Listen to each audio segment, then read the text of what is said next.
Hello and welcome to this pit stop for Destiny Aurora Renegades, a game designed by Frank J. Zanca and published by B&B Games and Destiny Horizons. In Destiny Aurora Renegades, 1 to 4 players are going to be playing their way through a space-based mission. Each player is going to choose to be part of one faction, be they the Renegades who are living in the grey area of the law, or the Coalition who have been sent out to stop them. Either way, you're going to choose one of the spaceships available to your faction, and you're then going to crew your spaceship with 5 members of crew who will be assigned to different tasks on your spaceship, which will affect the stats of your spaceship. For example, your comms, or your engineering, your weapons, or your navigation, and so on. The game is going to start with all these characters on their spaceships, and on a player's turn, the first thing we're doing is the Orbital Phase.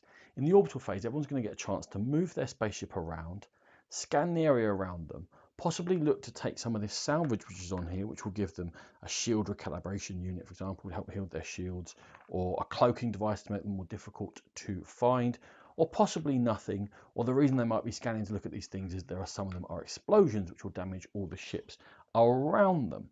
You can choose to take the salvage as one of your 2 actions on your turn. You can also, if once you're within range of another ship, attempt to attack them. Now that may be someone from another faction, or it may be one of these NPC ships if they are in the setup you've chosen, given that each of these games is going to be set up according to a mission which we'll get into. When you choose to attack, whoever's on your weapon system there is going to affect how many attack dice you roll, as well as stats for your ship, which are always better when you haven't taken any damage. Whatever your attack stat is, you're going to roll that number of red dice, and you're looking to achieve 4s and above.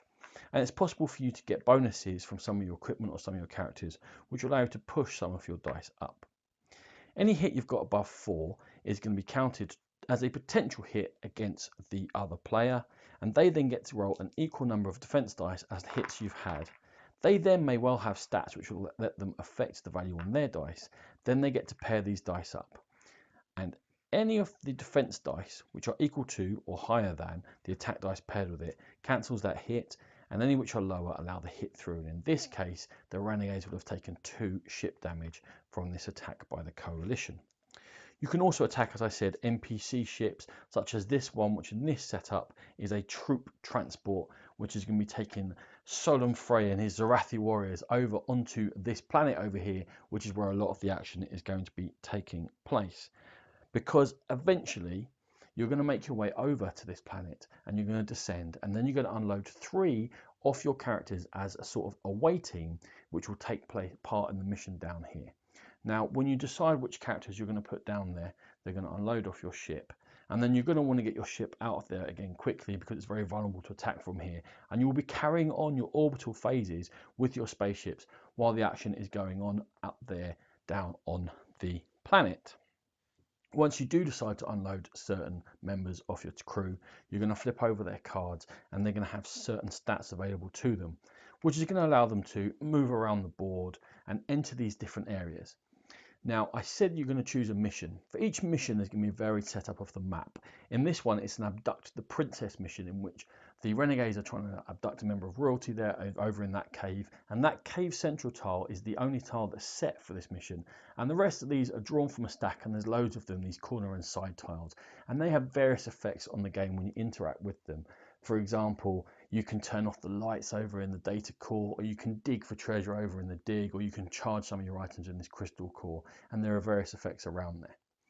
Each of your characters has got various stats. For example, Jace Carver as your captain is going to allow other characters to take actions, or Lenore Gandel's got wings, so she can fly across this obstructing water and it doesn't cause her any damage.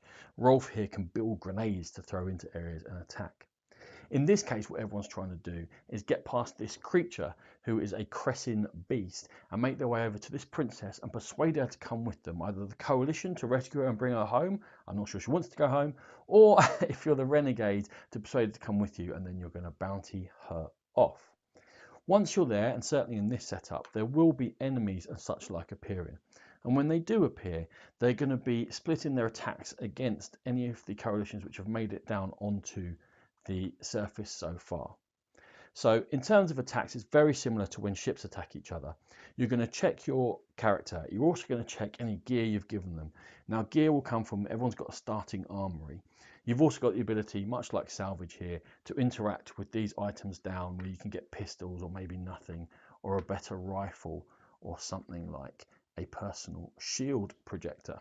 And they will affect your stats again, how many dice you roll in attack, how many dice, or what you can do with dice and defense, and how far away you can shoot at each other. But again, when you're attacking, you're looking to roll 4s, add your modifiers, and the defender then will do exactly the same thing in terms of attempting to cancel them with their modifiers going in as well.